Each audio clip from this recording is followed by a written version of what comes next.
자, 이제 자연적성 중에 다섯 번째가 뭐 인접성이네, 그지?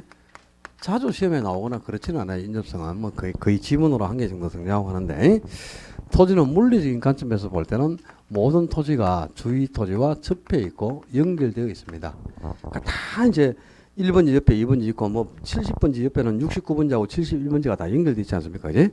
그러니까 모든 토지가 물리적으로는 전부 연속되어 있고 단절되지 않고 연결되어 있다는 거죠. 이런 성질을 이제 인접성이라는데 다 접해 있으니까 인접한 토지끼리는 반드시 어울리게 이용을 해야 돼. 어울리는 이용, 협동적 이용입니다. 이 협동적 이용을 필연화시키고 또 인접한 토지가 되면 경계가 있는 거죠. 그죠? 그러니까 4번지하고 5번지 사이에만 경계가 있지 70번지하고 15번지는 인접하지 않으니까 경계가 없죠. 근데 인접한 토지 간에 경계가 있으니까 경계 문제로 소유권 문제가 야기될 수 있는 거지. 경계 문제를 야기시키는 원인도 인접성이고요. 또 인접성은 부동성과 함께 외부 효과를 야기하는 원인이 되고 지역 분석이 필요한 근거가 된다. 자, 앞 시간에 우리 부동성에서 했어, 그지? 부동성과 인접성 두 가지 특성이 외부 효과를 야기하는 원인이 된다. 또 지역 분석이 필요한 근거가 된다 그랬는데, 그지? 한꺼번에 이제 같이 정리를 하셔야 돼. 자, 1번지, 2번지, 3번지가 있어요. 지금 현재 2번지가 주거지역으로 이용 중에 있습니다. 근데 1번지를 정부가 비용을 투입해가지고 공공기관이 개발을 해서 아주 쾌적한 생태공원을 하나 조성해 주니까 이 공원이 주거지역 주민들에게 긍정적인 영향을 주겠죠.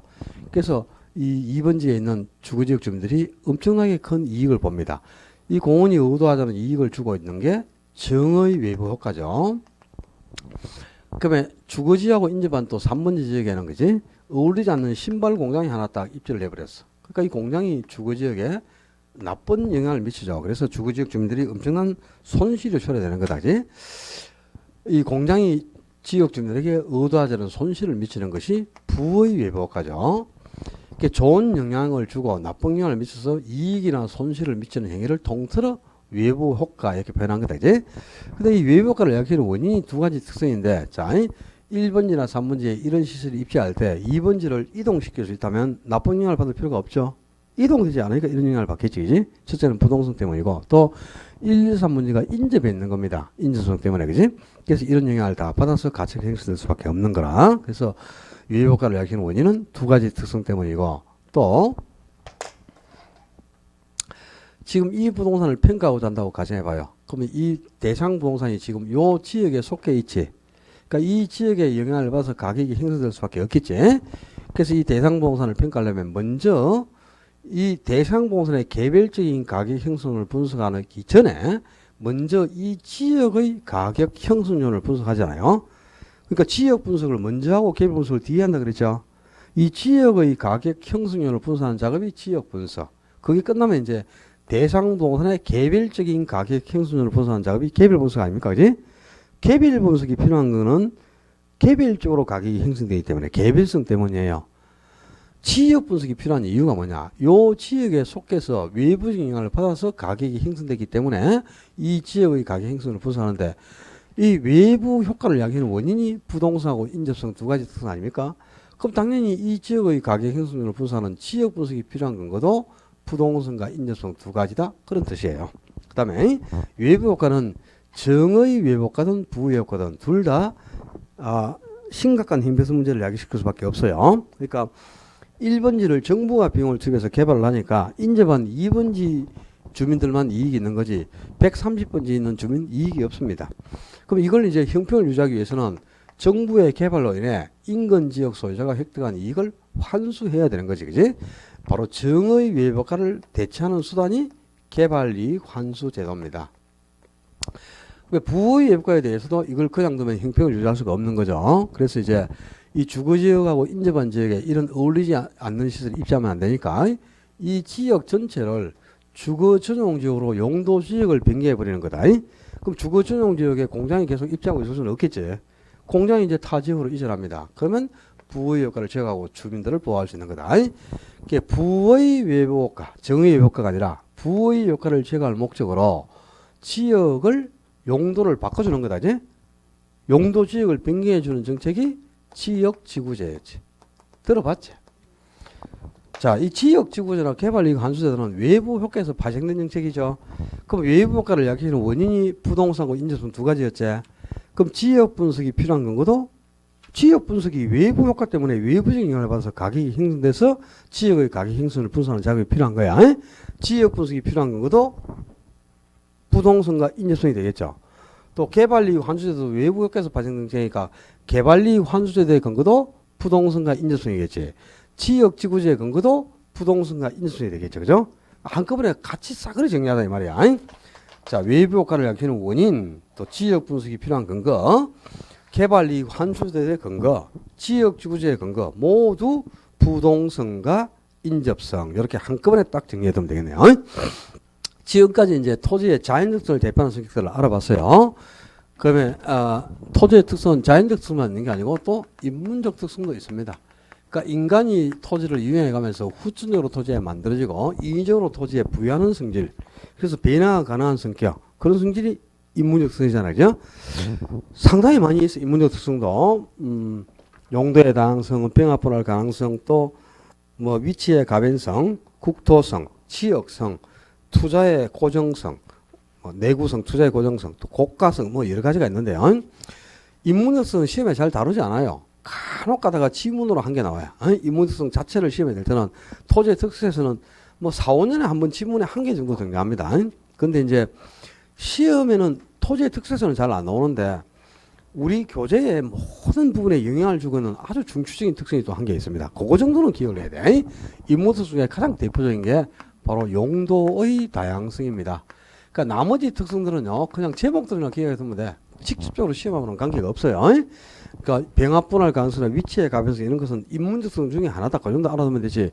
뭐 병합분할 가능성에서 파생되는 영향을 증명한다는 그런 것까지는 할 필요가 없습니다. 시험하고 관계가 없어요. 이 용도의 다양성은 꼭 정리를 안 하면 안 돼. 우리 교재의 모든 영역에 아주 여러 가지 영역에 영향을 주고 있는 특성입니다.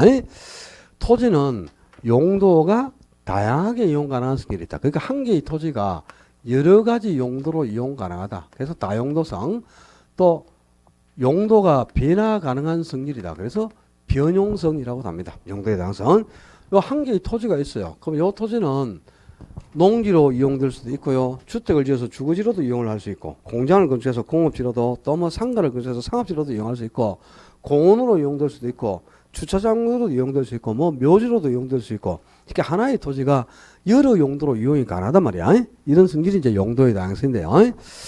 이 용도의 다양성에서 파생되는 영향 그러면 기계적으로 한 6개 정도 단어가 스쳐가야 됩니다. 이거 다 기억을 해야 돼. 용도의 다양성은 최유효용의 판단 근거가 된다.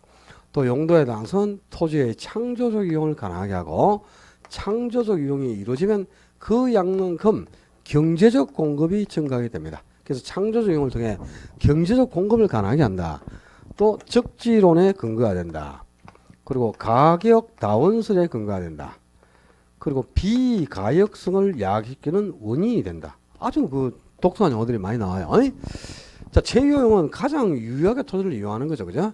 그러니까 토지가 여러 가지 용도로 이용이 가능하니까 이 토지에 맞는 용도를 찾아서 그 토지의 적성에 맞게 가장 토지를 효율적으로 활용하는지 판단이 가능하다는 거야. 물리적인 적성으로 볼 때 이게 주거지로 이용되는 게 가장 바람직한데, 주택을 지어서 주거지로 이용을 하면 채유용을 하고 있다는 거죠. 근데 다른 용도를 선정해버리면 채용이 되지 못하잖아. 그지? 한정 토지를 허비하게 되는 건데, 왜 이렇게 다른 용도를 선정할 수 있느냐면 여러 용도로 이용이 가능하니까. 용도의 다양성이 있기 때문이에요. 그래서 용도의 다양성이 그 토지에 가장 맞는 적합한 용도를 찾아서 효율적으로 토지를 활용하는지 판단할 수 있는 근거가 되는 거다. 최유효용의 판단 근거, 바로 용도의 다양성이고요.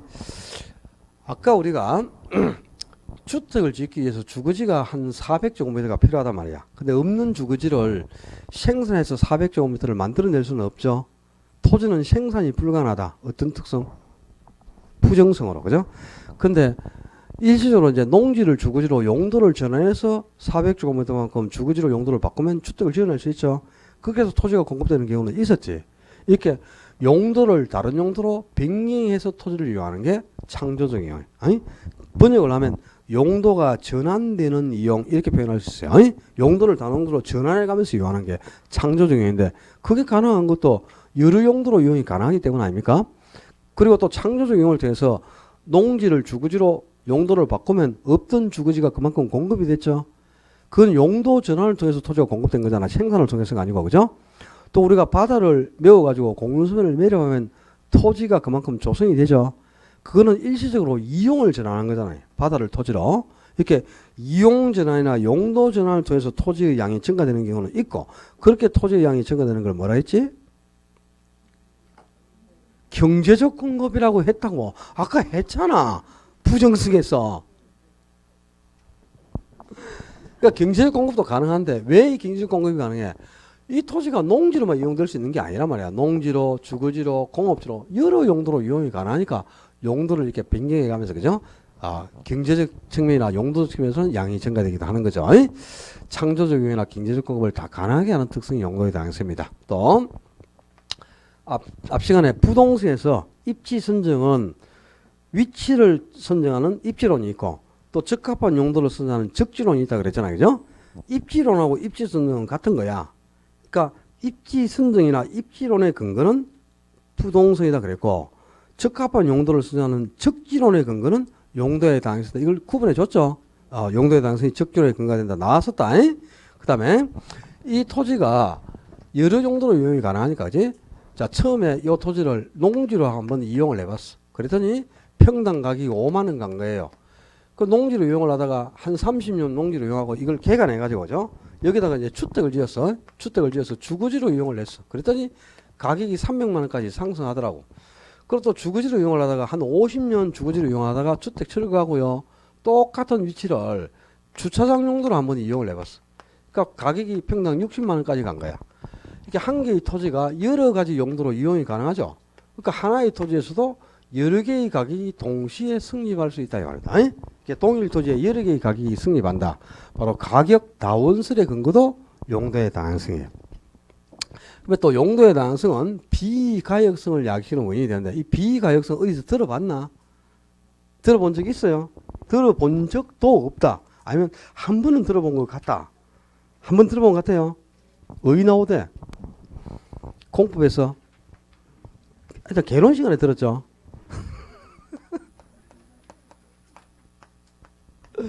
224페이지인가 모르겠다. 정책론에 가면은 우리 부동산 정책의 개념이 뭐냐? 정책이란 여러 가지 부동산 문제를 해결을 하기 위한 정부의 공적인 노력들을 통틀어 정책이라고 하는 거야.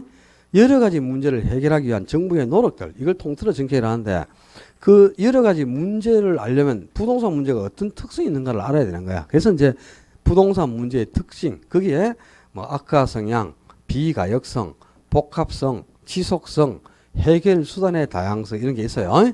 다른 거 모르더라도 내가 비가역성 한 개 정도는 알아두라 그랬는데, 그지? 인간이 건물을 한번 잘못 신축해 버리면 신축하기 전 상태로 되돌릴 수가 없어. 신축해놓고 그걸 철거하고 원래대로 또 뜯어가지고 새로운 건물을 축소한다는 거는 포기하는 비용이 너무 크니까 포기를 못하고요. 잘못 이용된 상태로 그대로 가야 돼. 되돌릴 수가 없다 이 말이야. 지표를 한번 딱 인간이 이 토지의 지표면을 1cm만, 그죠? 살짝 파헤치죠. 지표면을 1cm만 파헤쳐버리면 원래의 토양을 회복하는데 100년 이상이 걸려요. 그럼 10cm만 지표를 호미로 살짝 긁어버리죠. 그 원래의 토양을 회복하는데 1000년 이상이 걸립니다. 이건 원래대로 되돌아갈 수가 없다는 뜻이지. 이렇게 원래대로 되돌리기 어렵다. 환원하기 어려운 성격을 비가역성이라 한단 말이야. 원래도 되돌릴 수가 없는 성격. 그게 비가역성인데, 자, 지금 이 토지가 물리적인 적성으로 올 때, 그죠? 주거지로 이용되는 게 가장 바람직하다고 가정해보자. 근데 우리가 토지를 이용할 때는 용도의 다양성이 있기 때문에, 그지? 용도 경합이 항상 이루어져요. 내 토지를 농사를 한번 지어볼까? 주택을 지어볼까? 공장을 지어볼까? 이게 용도 경합이 이루어지는데, 그지? 적성상으로 볼 때는 주거지로 이용되는 게 가장 바람직한데, 용도를 잘못 선정해가지고 공업지로 이 토지를 용도를 선정한 거야. 공업지로. 그렇게 해서 10억을 들어가지고요. 공장을 딱 한 개 건축한 겁니다. 여기다가. 그런데 공장이 신축이 됐는데 그 후에, 그죠? 용도 선정이 잘못된 걸 깨달았어요. 근데 신축한 공장을 철거하고 다시 원래대로 되돌아서 주택을 짓는다는 것은 불가능한 거죠. 신축한데 10억을 투입해서 공장을 신축했는데 그걸 포기하고 철거하고 어떻게 주택을 새로 짓겠냐 말이야. 그래서 한 번 건물을 잘못 신축하면 원래대로 되돌릴 수가 없어요. 비가역성이 야기된단 말이야. 근데 왜 잘못된 그 용도를 선정해서 주거지로 이용될 걸 공업지로 선정을 했을까? 여러 가지 용도로 이용 가능하기 때문에, 그죠? 용도의 다양성이 있을까? 잘못된 용도선도 있을 수 있죠. 그래서 용도선이 잘못되면 원래대로 되돌릴 수가 없는 비가역성이 야기가 되는 거야. 그래서 용도의 다양성은 비가역성을 야기시키는 원인이 되는데, 최근도 아니야. 뭐 한 10년 가까이 된 것 같아요. 용도의 다양성에서 한번 지문 어떤 게 했는데, 그지? 이 비가역성을 야기시키는 원인을 개별성이다. 이렇게 해서 틀리게 됐거든요. 용도의 다양성이다. 그걸 기억하라고. 이 비가역성을 야기시키는 원인이 용도의 다양성 알아둬야 돼요. 인문적 특성은 다른 거는 그냥 제목들 정도만 기억하면 됩니다. 인문적 특성에 이런 게 있다. 이 정도 알아두면 되고요. 요 용도의 다양성만큼은 파생 영향을 조금 정리해 두는 게 좋겠어요. 자, 그리고 이제 부동산의 특성은 토지의 특성이 이렇게 자연적 특성과 인문적 특성이 있고 또 건물도 있죠. 건물의 특성도 물론 있어요. 아무 관계가 없다 시험하고 쳐다도 보지 마라. 뭐 수석학기에 욕망이 있어도 볼 필요 없다. 안 나온다 요즘은. 건물의 특성 같은 거는 알 필요가 없어요. 근데 부동산의 속성 60페이지인가 뭐 모르겠다. 부동산의 속성. 부동산의 속성은 이제 이 토지라는 부동산은 원래부터 토지가 생성될 때부터 그죠? 자연이나 위치나 공간이나 환경이나 자산이나 자본이나 상품이나 이런 여러 가지 가치를 담고 있어요. 토지가 원래 만들어질 때부터 토지가 생성될 때부터 토지에 내포되어 있는 여러 가지 가치를 묶어가지고 부동산의 속성 또는 본질적 가치 또 뭐 존재 가치 여러 가지로 표현합니다. 그러니까 부동산은 위치로서의 가치도 있고 또 공간이나 환경이나 자산이나 여러 가지 가치를 갖고 있다는 거죠. 이 여러 가지 토지에 내포된 가치들을 부동산의 속성이라는데요. 속성에서는 한 4, 5년에 한 번 정도 지문에 한두 개 등장한다. 시험에 나올 수 있는 거는 위치나 자연 뭐 환경 이런 것은 그죠? 읽어봐라 그냥. 옛날에 종종 나온 적 있으니까 한번 읽어보고 시험에 나올 수 있는 거는 공간으로서의 부동산 62페이지인가? 공간은 종종 등장합니다. 실제 이제 공간의 가치가 중요할 수밖에 없는 거죠, 그죠? 부동산은 이렇게 공간으로 구성되어 있어요. 그러니까 우리가 가지고 있는 이 토지의 지표면에 존재하는 일단 공간이 있죠. 지표면에 존재하는 공간이 수평 공간이고 지표면에서 위를 향하는 공간이 공중 공간, 지표면에서 아래를 향하는 공간이 지중 공간. 그리고 이제 공중하고 지중 공간을 합쳐서 입체 공간이라고 하는 입체 공간. 수평의 반대가 입체니까. 그리고 이제 입체 공간하고 수평 공간을 다 합쳐 세 개의 공간을 이 세 가지 공간을 모두 합쳐서 3차원 공간. 그래서 부동산은 이렇게 세 가지의 3차원 공간으로 구성되어 있다 이 말입니다. 근데 공간 가치가 중요한 이유가 있겠지. 자, 첫째 공간은 인간의 삶의 터전이에요. 삶의 터라 터. 우리가 공간이 있으니까 삶의 틀을 확보하고 생활을 영위하잖아, 그지?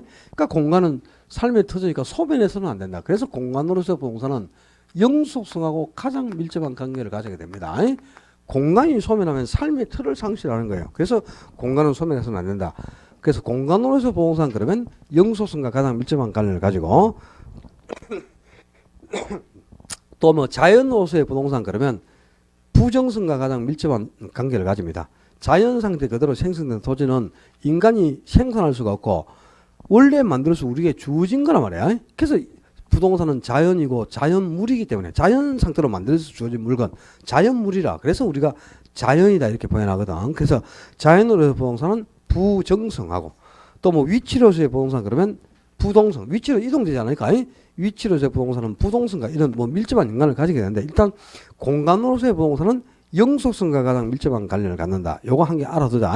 그리고 공간이 중요한 이유. 첫째, 인간의 삶의 터전이다. 그리고 공간은 모든 부동산 활동은 공간을 대상으로 합니다. 그래서 부동산 활동의 대상이 되기 때문에 우리가 부동산 활동이 이 세 가지 공간 전체를 대상으로 이루어진단 말이야. 부동산 활동의 대상이 되기 때문에 중요하죠. 또 공간이 중요한 이유. 공간은 재산권 보장의 근거를 마련해 주고 있어요. 이 재산권 보장의 근거가 되기 때문에 공간 개념이 중요한데요.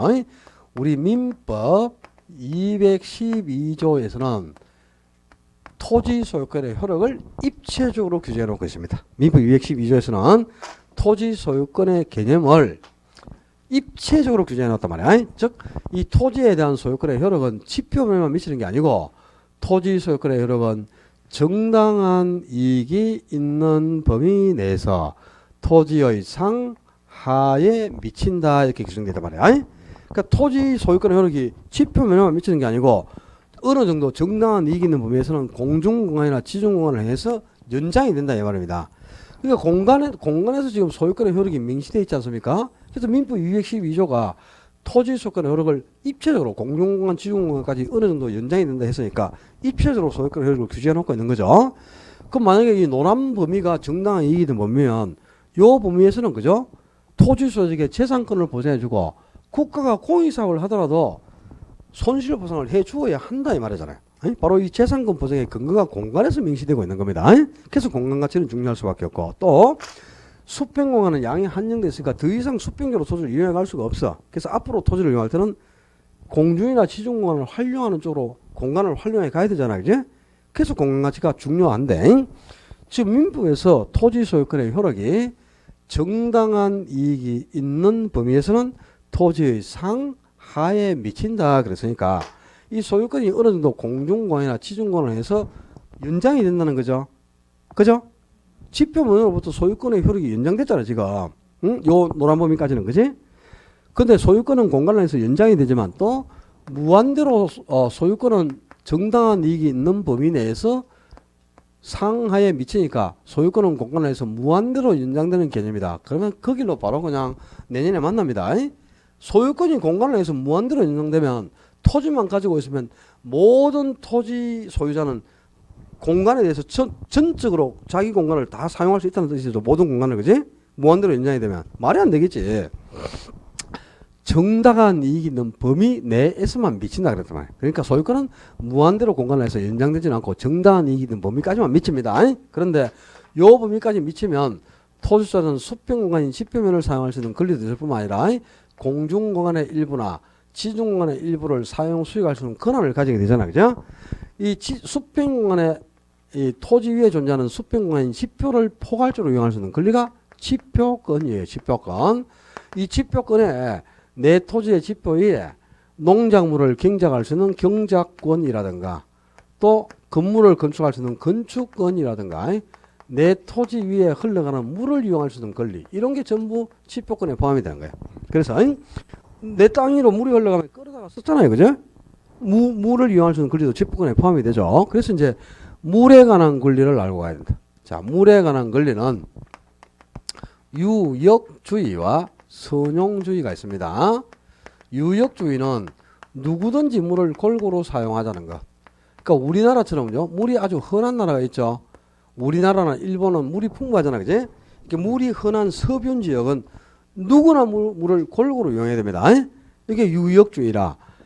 그럼 선용주의는 먼저 선자 이용할 용자입니다. 그러니까 물은 발견한 사람이 최우선적으로 사용합니다. 발견자가 가장 먼저 최우선적으로 사용을 하고 남는 것이 있으면 그 다음 사람이 이용을 해요.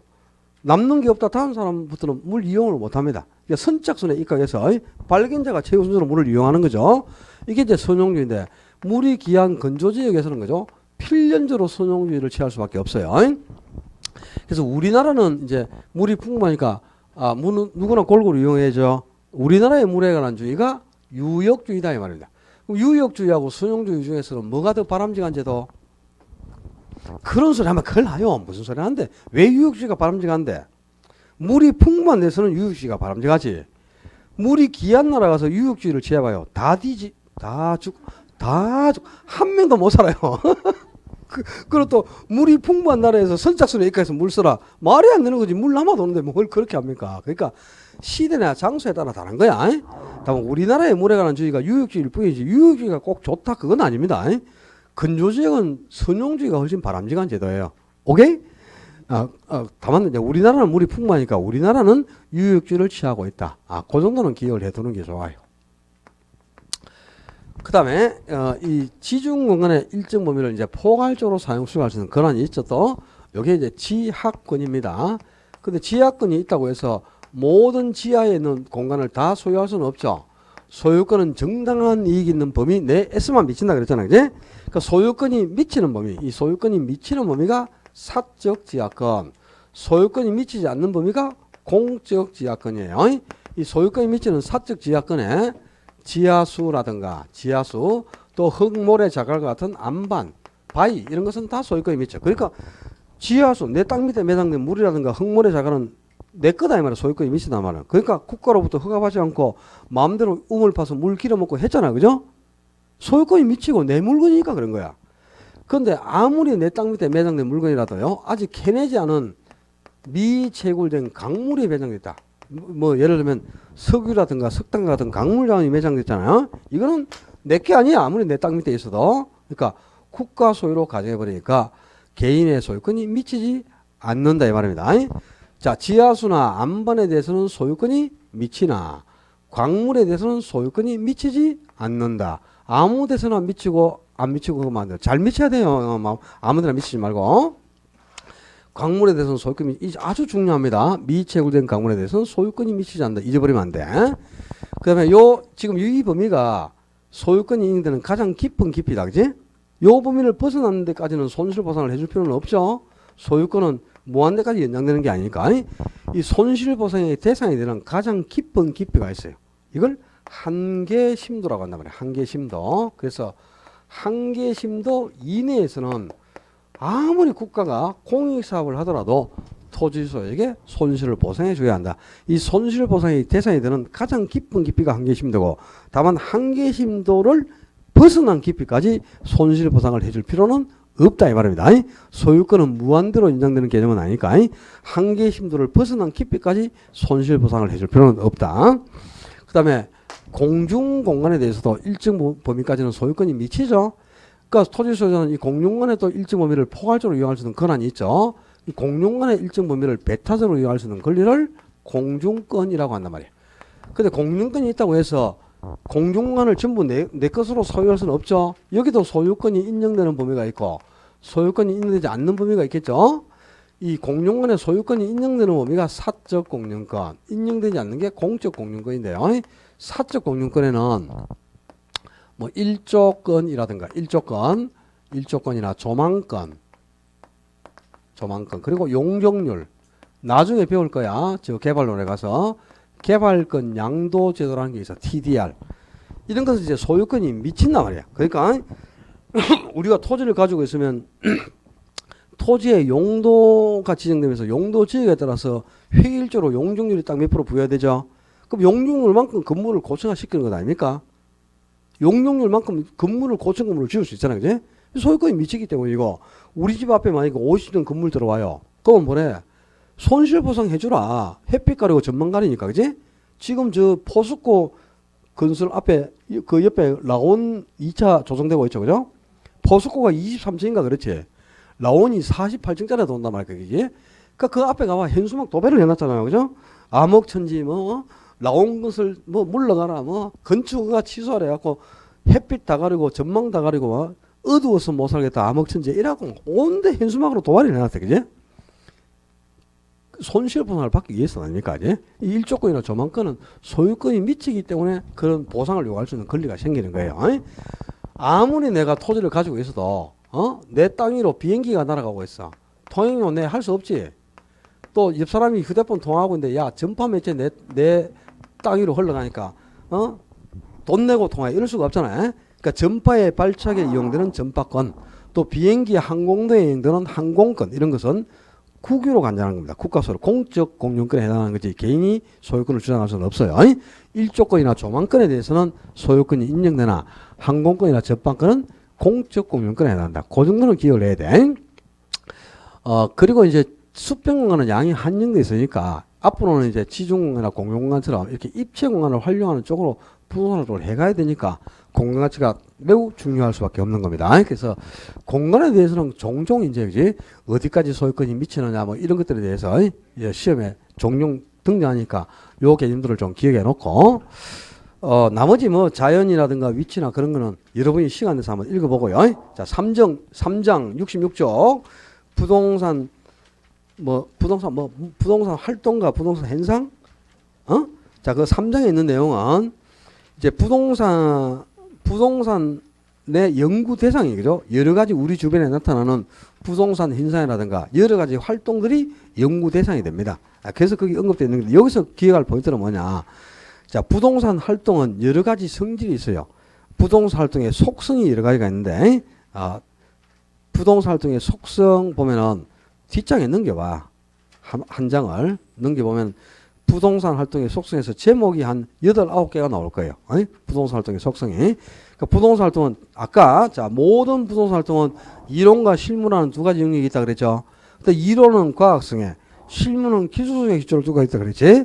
그러니까 부동산 활동은 첫째 과학성과 기술성, 양면성이 있는 활동이다 이 말입니다. 아니? 과학성과 기술성, 양면성이 있는 활동이고 또 부동산 활동은 공익도 중요하고 사익도 중요해. 그래서 공익과 사익의 조화 속에서 이루어져야 된다. 그래서 공익성과 사익성 모두를 강조하는 활동입니다. 그리고 또 부동산 활동은 전문가가 해야 되지. 공익조사는 전문가가 해야 되니까 전문성에 입각한 활동이고 또 고액의 자금이 왕래하는 활동이라 그러니까 윤리성에 입각한 활동이다 이 말이야. 그 제목들 지금 읽고 있는 거다. 다른 게 아니고 그 제목이 중요하다고. 제목이 부동산 활동의 속성의 제목이. 그다음에 부동산 활동은 현장에서 직접 조사 확인을 해야 되죠. 임장 활동이고 또 여러 가지 정보를 입수하지 않고는 안 되잖아요. 그죠? 그래서 부동산은 정보 활동이 된다고 했는데 아까 부동산 활동이 임장 활동이나 정보 활동이 되는 근거는 토지의 어떤 특성? 부동성 때문이다. 요게 중요하다고. 응? 부동성은 부동산 활동을 임장 활동, 정보 활동이 되게 한다. 그걸 기억하는 거다. 그 다음에 부동산 활동은 누가 하는 겁니까? 사람이 하죠. 그럼 활동의 주체가 사람이니까 대인 활동이라. 근데 뭘 대상으로 합니까? 토지나 건물 같은 물건을 대상으로 하죠. 그런 점에서도 대물 활동이죠. 그러니까 부동산 활동은 대인 활동이기도 하고 대물 활동이기도 하다 이 말이야. 그죠? 대인 활동인과 동시에 대물 활동입니다. 그리고 또 우리가 현재 이용하고 있는 토지는 후대에 우리 자손들이 물려받아서 자손 만대에 걸쳐서 이용을 가야 돼. 그래서 토지를 할 때는 항상 미래를 고려하면서 장기적 안목을 가지고 하자. 그래서 장기적 배려를 요구하는 활동이라. 그리고 또 부동산 활동은 3차원 공간 전체를 대상으로 한다 이 말이야. 그러니까 3차원 공간 활동이죠. 그리고 또 세 가지 측면에서 기술적, 경제적, 법률적인 세 가지 측면 모두에서 이루어져야 하니까 복합 활동이다 이 말이야. 세 가지 측면을 모두 합쳐서 복합 개념을 했잖아. 그지? 뭐 이렇게 부동산 활동은 여러 가지 성격이 있는데 자, 여기서 이제 시험에 나오는 건 이렇게 나와요. 자, 부동산 활동은 실무 영역이 특히 중시되므로 과학성보다는 기술성이 특히 강조되는 활동이다. 틀렸어요.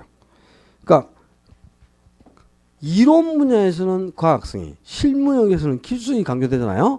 둘 다가 중요하단 말이야. 또 부동산 활동은 토지나 건물 같은 물건을 대상으로 하므로 대인 활동이 아니라 대물 활동이다. 그러면 안 돼요. 대인 활동이기도 하고 대물 활동이기도 하다 그랬잖아. 그지? 또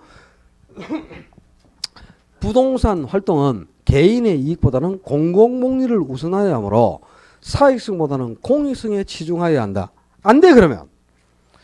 공익도 중요하지만 그에 못지않게 민주주의, 이 자본주의 사회에서는 사익도 중요한 겁니다. 그러니까 둘 다가 중요한 거야.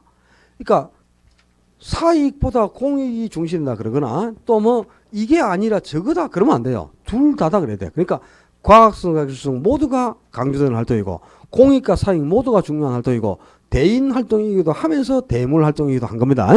그런 게 초점이지 이게 아니라 저거다. 이거보다 저게 더 중요하다. 그래서는 안 된다 이 말입니다. 알았지? 거기 있는 제목들 정도만 기억해 두면 돼.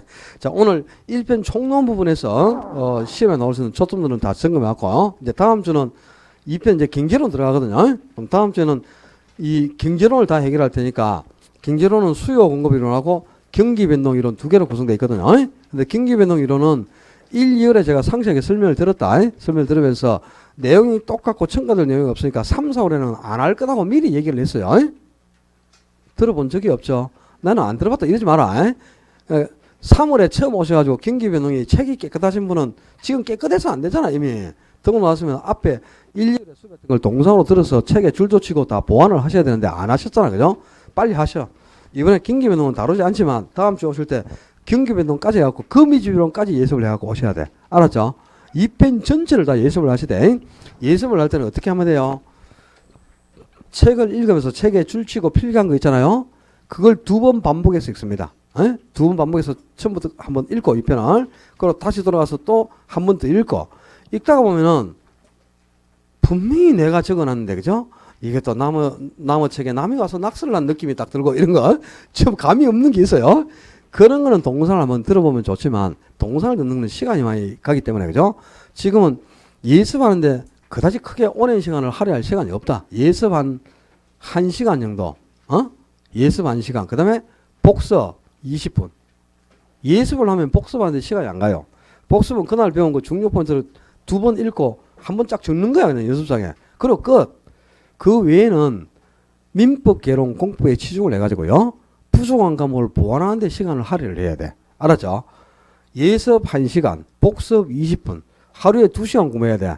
그리고 나머지 40분은 민계공 중에 부족한 과목을 보완하는 데 시간을 보내가지고요. 최소한 2시간 이상씩 공부. 4시간 하면 더 좋아요. 8시간 이상 하면 안 돼요. 죽어요. 5월달에 초상나요. 너무 오래 할 필요도 없어요. 너무 막 오버페이스 해가지고 또 막 하루 종일 독실에 앉아가지고 있는데, 그지? 독실에 하루 종일 앉아있으면 뭐 식당에 가가지고 4시간 놀다 오고 뭐, 그죠? 밖에 나가서 또 싸돌아 다니면서 2시간 또 놀다가 와서 10분 앉아있다가 또 전화 받으러 나가고 또 그러더만 뭐. 다 보니까 오래 앉아있다고 좋은 건 아니란 말이야. 효율적으로 활용을 해야지, 시간을. 시간도 좀 이제 날씨도 따뜻해졌으니까 독실에서 공부도 좀 하시고, 개별적으로 공부를 좀 시간을 늘려가야 될 시간입니다. 이제 8개월이 채 안 남았잖아요. 그죠? 만만한 시간이 아니라고. 이미 11월부터 시작한 사람은 이미 1년 중에 4개월이 지나갔잖아요. 3분의 1이 경과했다고, 3분의 1이. 그럼 1년 중에 3분의 1이 갔는데, 내 실력은 많이 향상됐어요. 자신감이 없잖아, 그지? 그러니까 그 시간이 만만한 게 아니다. 이게 남은 기간 시간을 좀 절감해 가면서, 그죠? 효율적인 공부를 찾아가면서 하셔야 되겠어요. 공부 시간을 좀 늘리기를 당부드리고, 예습 위주로 꼭 공부를 하세요. 남은 한 주 즐겁고 유익하게 지내시고, 다음 주에 건강하게 뵙겠습니다. 수고하셨습니다.